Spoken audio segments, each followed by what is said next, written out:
So, what would you little maniacs like to do first?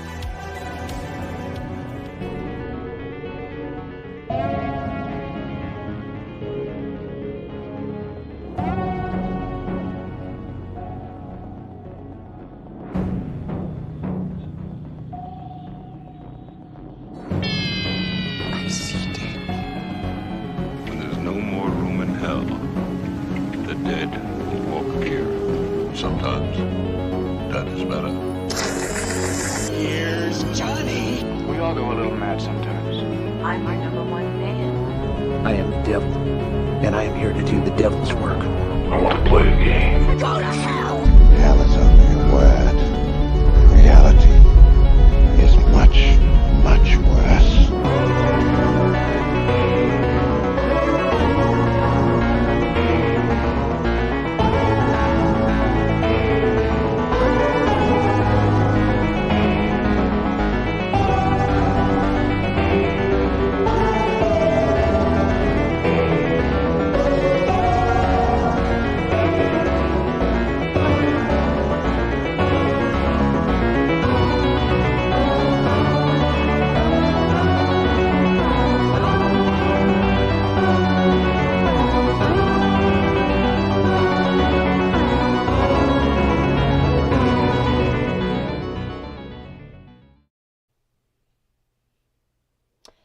Hey everybody, it's Beth. Welcome back to my channel. Happy Sunday to you guys. Let me know if you can hear me, please. And we will get started in just a couple minutes. So, to David. David is here. David is the creator of this horror tag that we are going to be answering the fun questions for. And you can't hear me. You can hear me. Okay, good. I thought if you can't hear me, then how can you hear that I said, can you hear me? No worries. No worries at all. Always fun doing these live streams.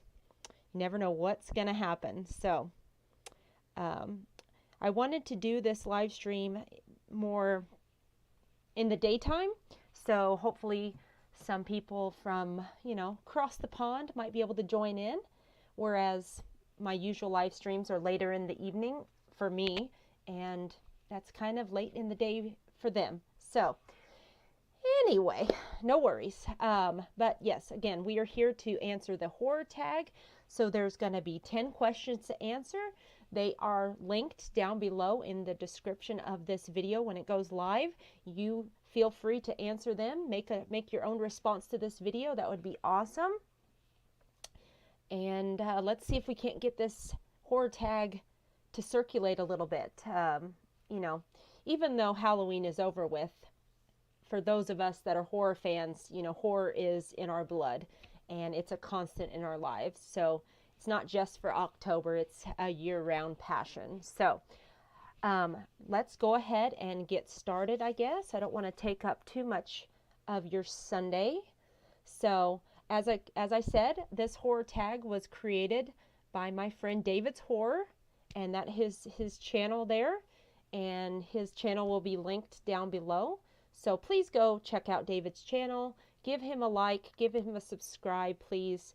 David is a dear friend of mine, and he has an awesome channel, and I would love more people to check it out and check out what he does on his channel. So, that being said, let's go ahead and get started with the horror tag. So, I'm going to have the questions on the screen. I would love for you guys to answer down below in the comments, and let me know what you guys would say to these questions, okay? So, here we go. Really easy.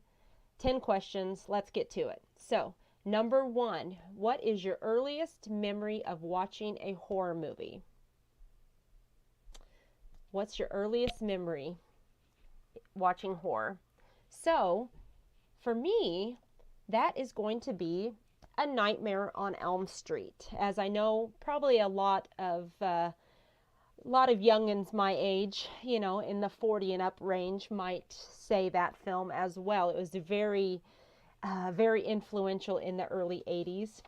And for me, little backstory for you, I spent quite a lot of time out at my Aunt Brenda and Uncle Charles's house.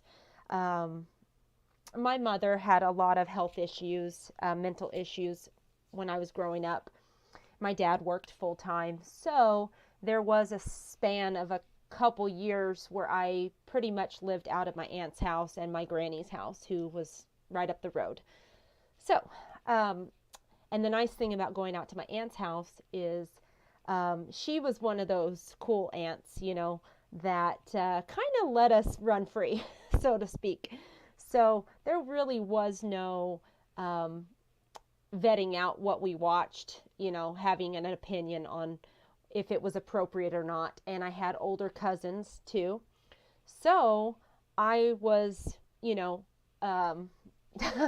trial by fire, I guess you could say, from an early age, kind of exposed to the horror genre. And I'll admit, you know, I wasn't a fan from the beginning. So I remember specifically watching this film for the first time, and I sat on the couch with my hands covering my eyes, scared half to death of Freddy Krueger, you know, and what we were seeing on the screen. It was very effective, still is to this day. But I remember watching that and just, you know, closing your eyes when it got really scary, plugging your ears.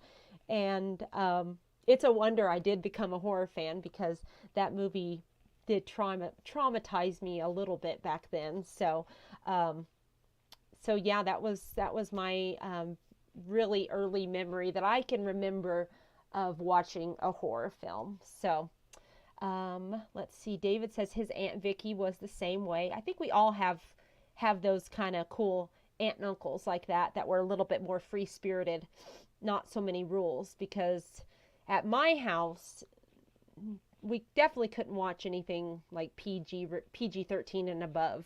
No way. No way. But out there, fair game.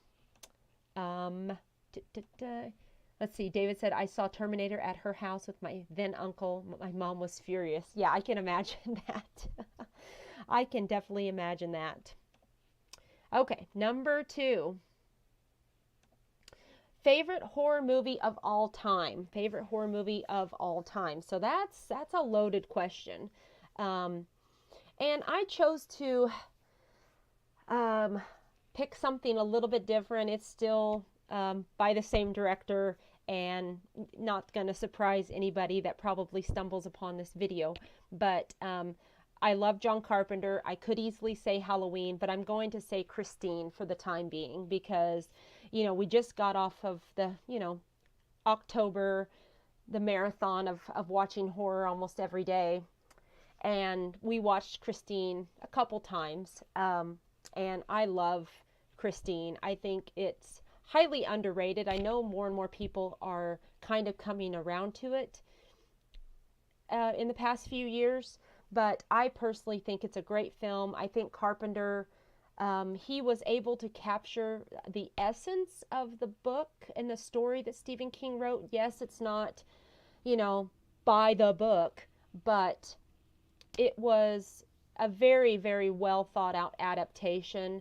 I think the way they took the story narrative was the right way to go at the time for what they had available to them, creating the effects and everything like that. You know, Carpenter's a genius behind the camera, and you can tell it by watching this film.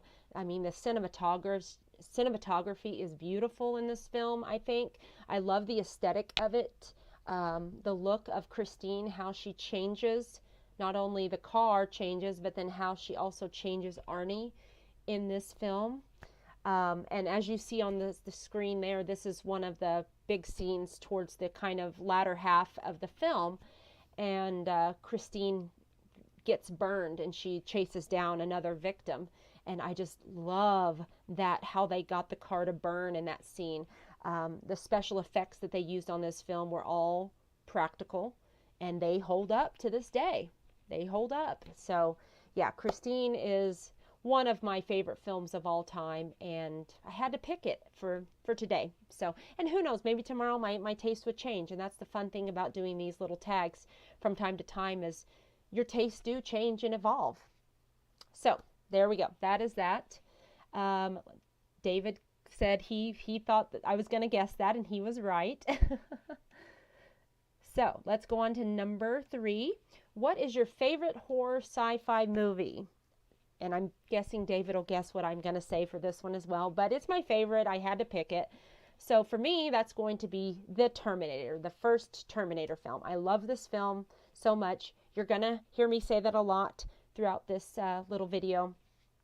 But I like what James Cameron captured in this first film. It's very gritty, dirty, down and dirty kind of film. I think the effects, again, hold up to this day. They really do. Some scenes are a little dated, yes, but overall it holds up very well. I think it blends not only the sci-fi aspects, but then also horror aspects as well.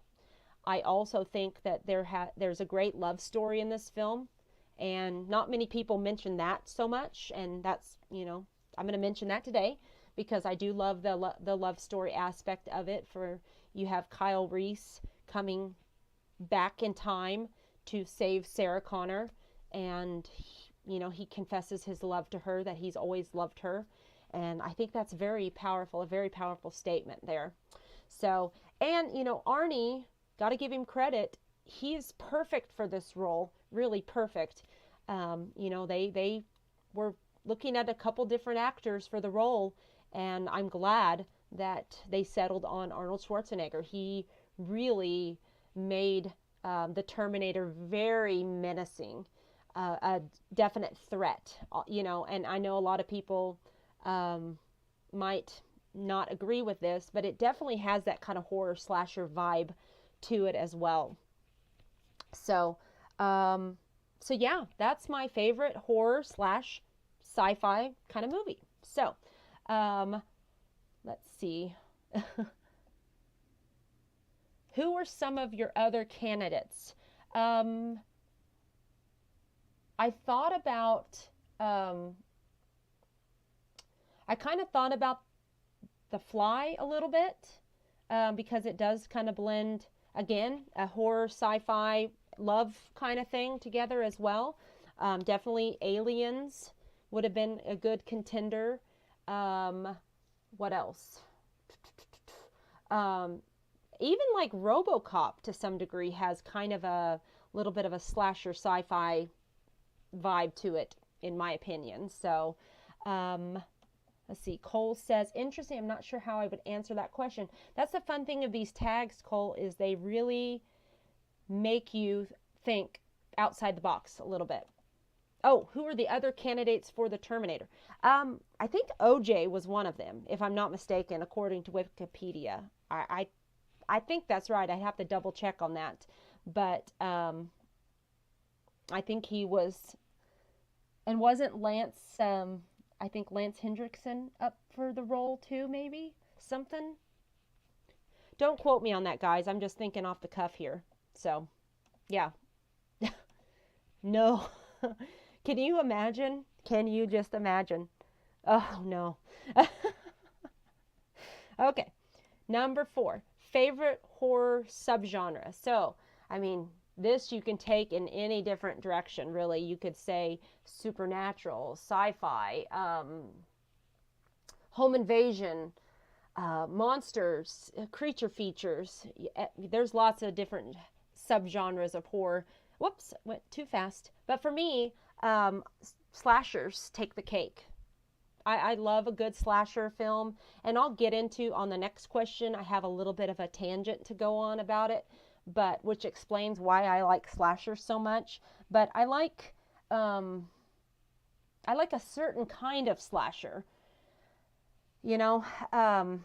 As you see on the screen there, you got Freddy, you've got Ghostface from Scream, Michael Myers, you have Leatherface from Texas Chainsaw Massacre. Candyman can be thrown into that as well. Pinhead, Chucky, just those kind of stalkerish slashers. I really I like those films a lot. Even some of the, the lesser known or, non-franchise slashers. My Bloody Valentine, for example. Heck, even Chopping Mall. You've got, kind of killer robots. I like those types of films the best, personally. And see, Cole says slasher is the best for sure. It's pretty good. And there's a lot of ways you can play around with the tropes of slashers, the ammo, their weapon of choice, so to speak, how they play around or don't play around with their victims. It's a fun genre, and we need more slashers. We need more. Yeah, David's right. He says when someone says horror, I immediately think of slasher characters. Yeah, that's where one's mind goes to. And if you ask little kids or the general public, so to speak, that are not quote unquote horror fans, if you say, tell me a horror movie, name me a horror movie, they're probably going to say, Friday the 13th or Leatherface, Texas Chainsaw Massacre. They're going to go with Scream, those kind of commonly thought of characters like that. So let's see. Cole says it's weird because slasher doesn't seem to translate to horror as much in comics. Slash type books more so seem like crime books to me. Oh, okay. That's interesting. I haven't read a ton of comic books in my day, so I will take your word for that. Freddie Myers is the scariest, yes. Yes, he is. Okay, next question. 5. What is the goriest horror movie in your opinion? Like, what is the goriest film you have ever seen? So, this goes back to the little tangent I was going to get on, and I will share with you what I chose. I picked the Evil Dead remake. Okay, so like I said, I'm a fan of the slashers, but I'm going to admit this. I'm kind of a weenie when it comes to some horror, okay? I like my scares, I like my suspense, I like a little bit of blood, but I'm not a fan of the over-the-top gore fest type films like this movie here. I saw this in the theater when it came out. I took a then friend with me to see the film, and by the way, we're no longer friends, so probably taking her to see this movie had some part in that. I'll be honest. But we both were traumatized by what we saw in front of us, and she was not a big horror fan at all. Probably still isn't to this day. I don't know that for a fact, but it grossed her out, and it grossed me out in the same vein. So I've tried to watch it again, and it's just not my cup of tea. Very bloody, very gory. Yeah, it makes my skin crawl. It really does. Well, I sympathize with Aaron, David. He says his wife will never watch this again. It scarred her for life. It's a very, very effective film if you are looking for that kind of thing. Yes. I own it. I tried watching it again because I thought, it's been, 10 years or so since that, how long since that movie came out. And can't do it. I just can't do it. Another one that I thought about, I was going to say was going to be Hereditary, and the scene that that everybody knows, I can't watch that again. Can't do it. Cannot do it. Let's see. Cole asks, have you seen the Saw films? I've only seen the first one, and that one was a contender as well. But I had more of an aversion to this Evil Dead remake than the Saw films. They're pretty gory too, but I haven't seen the rest of the franchise. Okay, I was close. 2013. So I was really close on that. I haven't seen The Hills Have Eyes, to be honest. So just based on that and knowing you, I probably don't need to see that film. So, okay, let's see, we're on number 6. An underrated horror movie. So what's a horror film that you feel is underrated or underappreciated, okay? This one might catch a few people off guard, I don't know. But I'm kind of late to the game with this little franchise of films, but I really like them. They're very campy, so to speak, and you'll understand what I mean in just a second. So, Sleepaway Camp 2. Sleepaway Camp 2. Let's see. They're talking about the remake of The Hills Have Eyes, I think. I've only seen the OG and I don't remember it being overly gory. Okay. So, Sleepaway Camp 2, it picks up about 5 years, I think, after the events of the first Sleepaway Camp film, which has a very memorable ending. If you haven't seen it, I don't want to spoil anything, but our main character is back in these next couple films. Angela is back, and we get Pamela Springsteen, Bruce's sister, reprising the role that Felissa Rose made so famous in the first film. And the reason why I think this movie is underrated is because not only does it not take itself too seriously, which I appreciate that, but you from the beginning, you know who's the killer, and you're following the killer around as she does her punishments towards all the unruly teenagers and all the sins that they are committing. So that's a good generalization of what takes place in this second film. I don't want to give anything else away. I'd like, if you stumble upon this and you haven't seen the Sleepaway Camp films, to definitely check them out and watch them in order. They do get progressively worse, but the first one is a classic. It has some issues. I do have issues with it, but the second one is just, it's a whole other beast, and it's so much fun. And Pamela Springsteen is just kind of off kilter as Angela in this film, and I love it. I love when a film doesn't take itself too seriously. So let's see what you guys have to say. Yep, Bruce Springsteen's little sister she's younger than him. And then Cole says, I still need to see the final Sleepaway Camp movie, but it's not streaming anywhere. I don't think I've seen that one. I've seen 1, 2, and 3, I think. I think they were streaming on Prime last year when I finally watched all of them. I'd seen the original Sleepaway Camp, but I never seen 2 and 3. And then I haven't seen the other, is it there a 4th one, I believe? I haven't seen that one yet. So, let's keep going, you guys. We are on to number 7. Favorite horror anthology.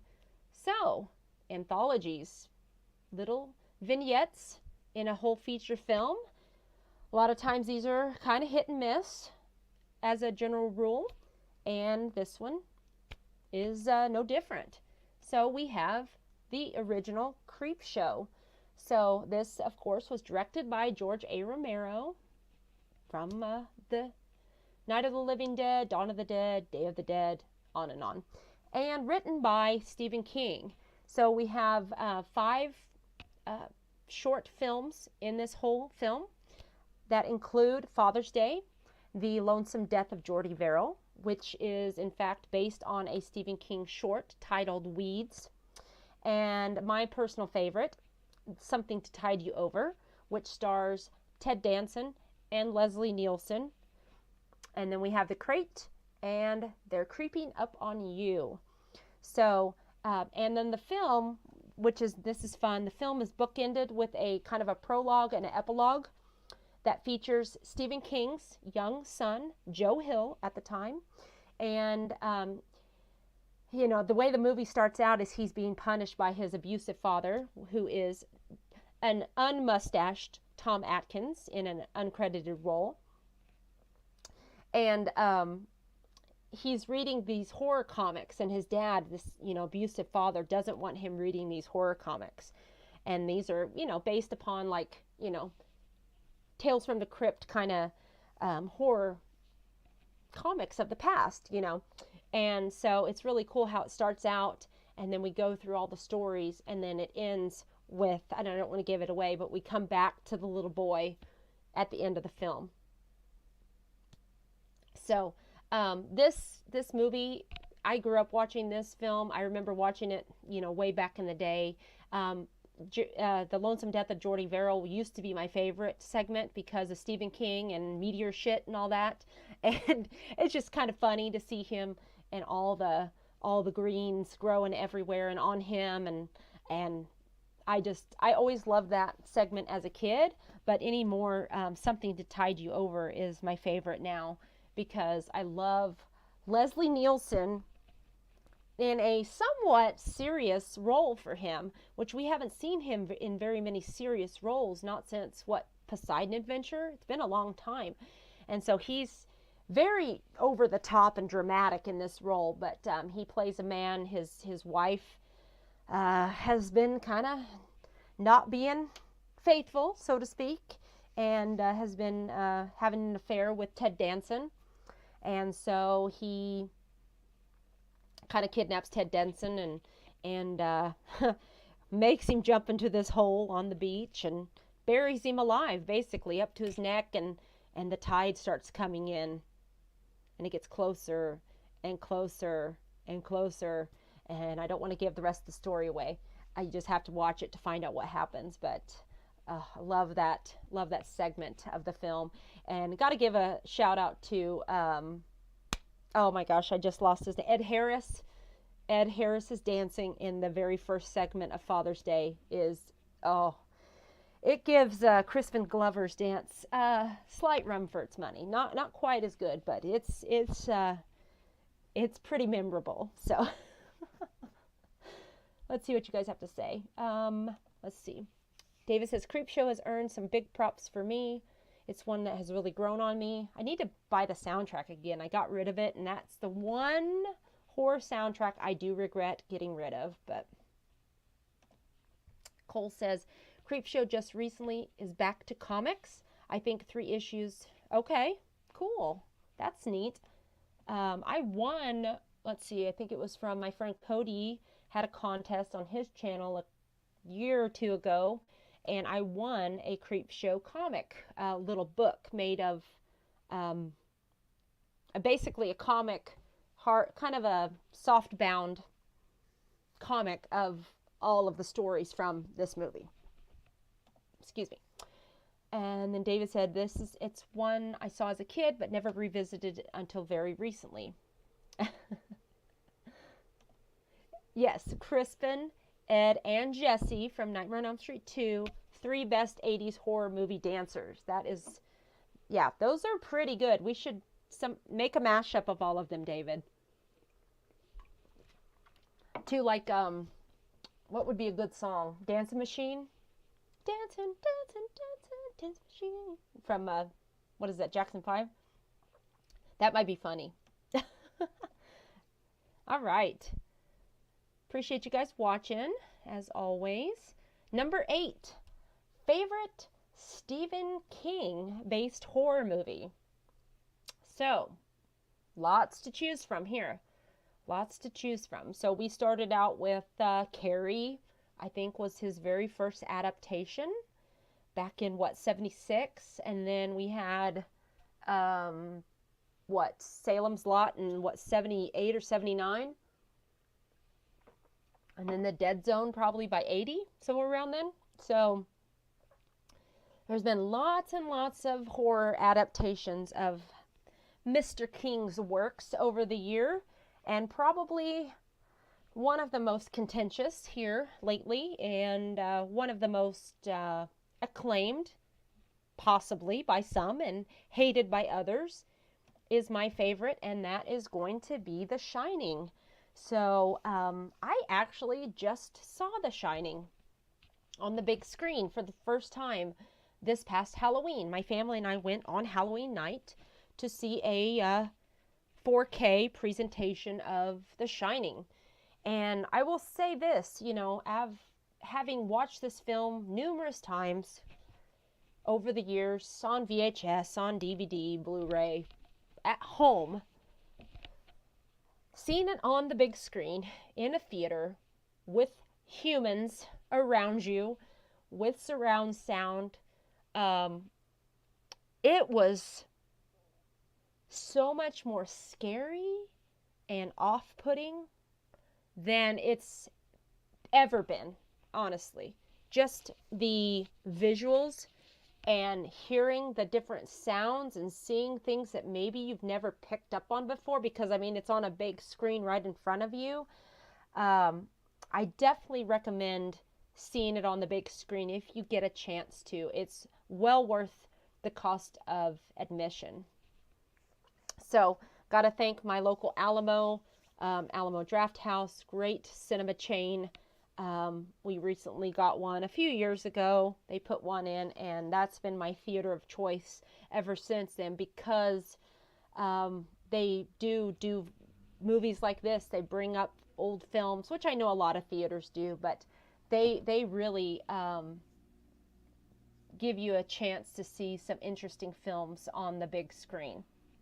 So, you know, one of the things I wanted to touch on about this real quickly is that, you know, Stephen King, he's been very vocal about his dislike for Stanley Kubrick's The Shining.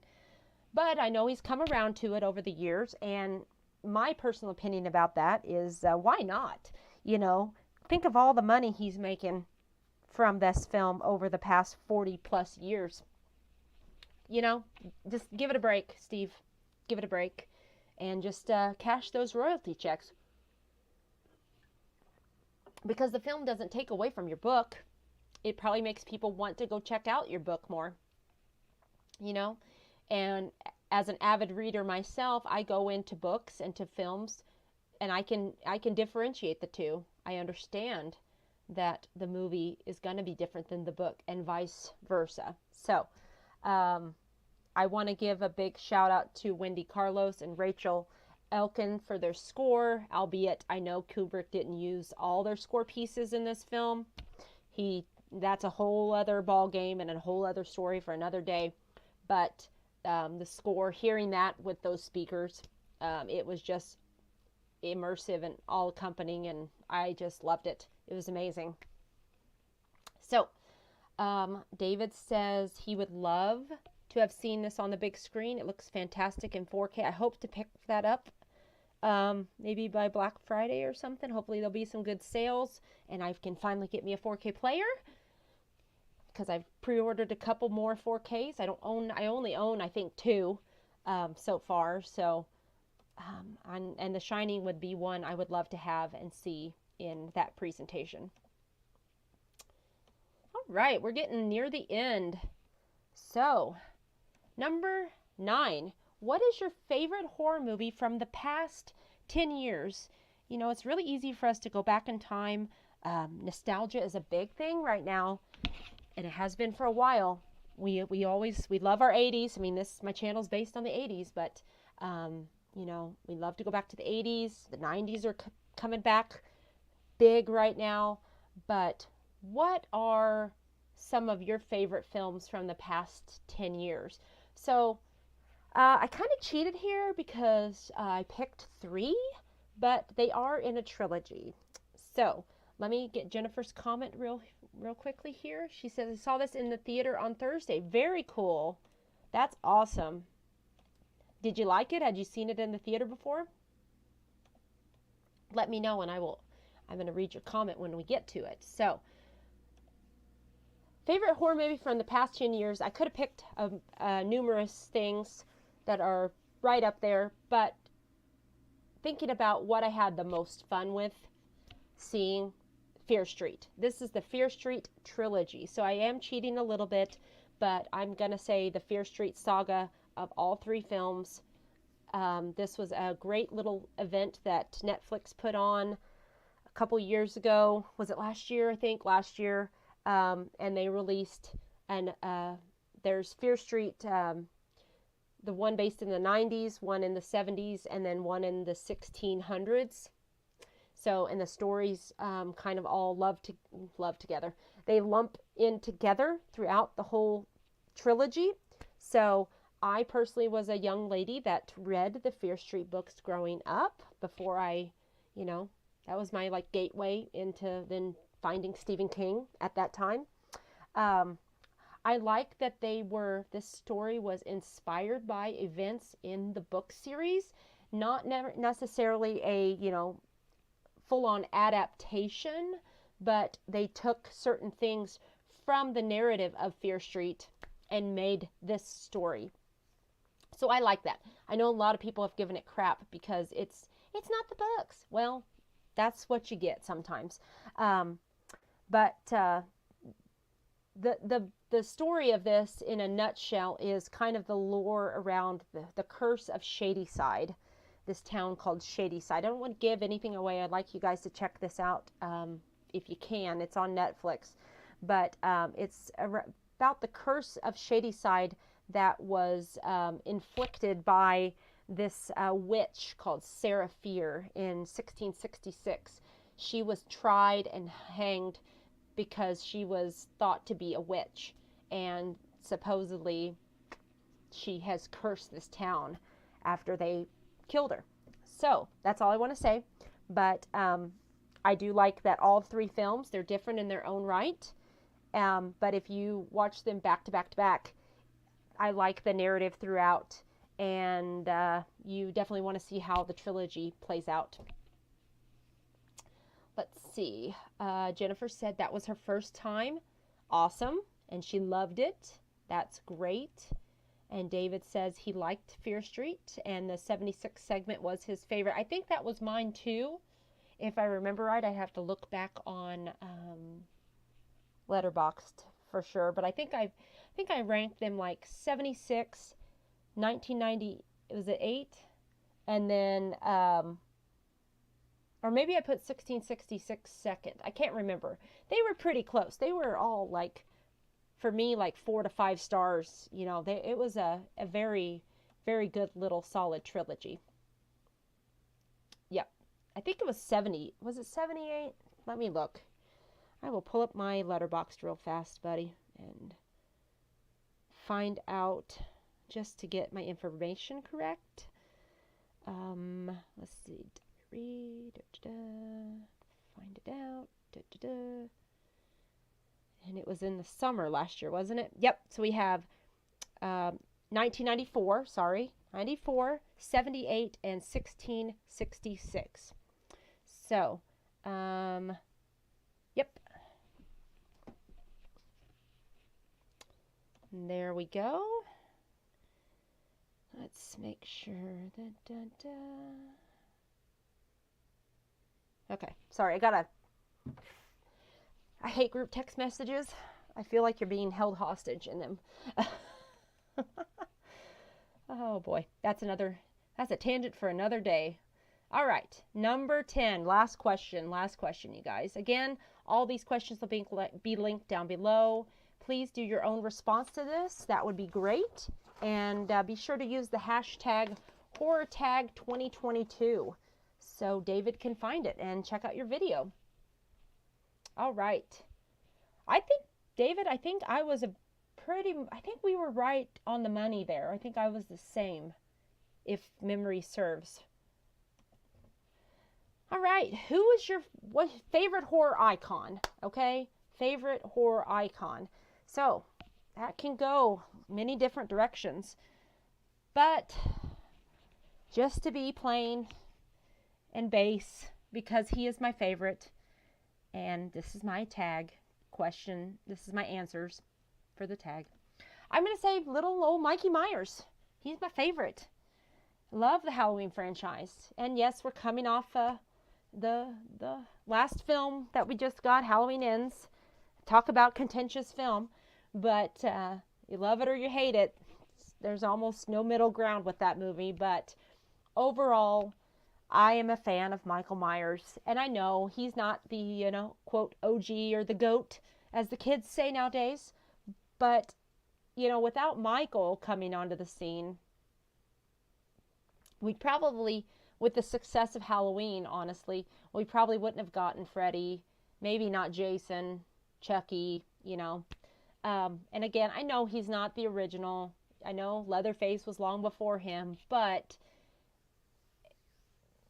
that, Halloween set in motion certain quote-unquote tropes that a lot of the horror films abide by even to this day, honestly. So, the stalkerish nature of him, the POV style of that first film, it's,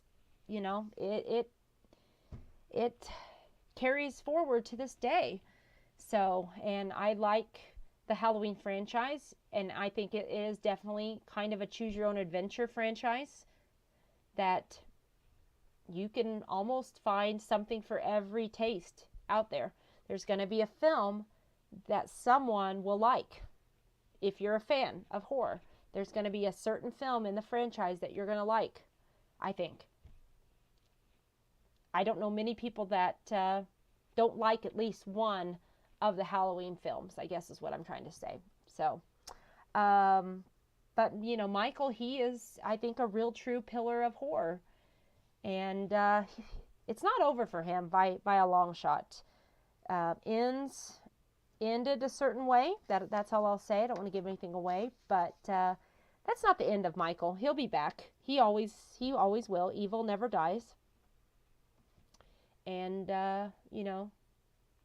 as long as those films make money, we're always gonna have a Halloween film to look forward to someday. Someday he'll come back, and we'll be debating how good the film was or not all over again. So there you go, guys. That is going to be my response to the horror tag 2022 created by David's Horror. Thank you, David, for creating this tag. Again, his channel is linked down below. The questions are down below. Copy and paste them. Do your own response to this.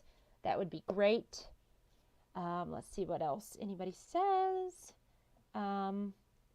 David says, great responses. Sleepaway Camp and Fear Street are the only ones I wouldn't have guessed.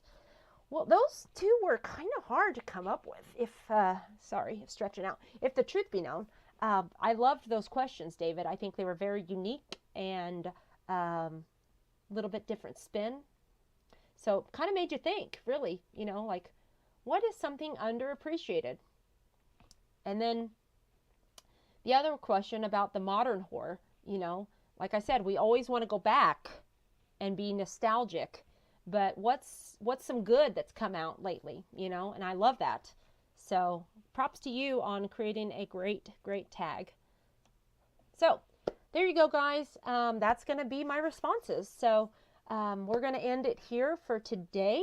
So I wanted to say thank you guys again so much for watching, and I hope to hear your responses down below in the comments, or see you do a response to this tag as well. So take care, guys. Hope you have a wonderful rest of your weekend.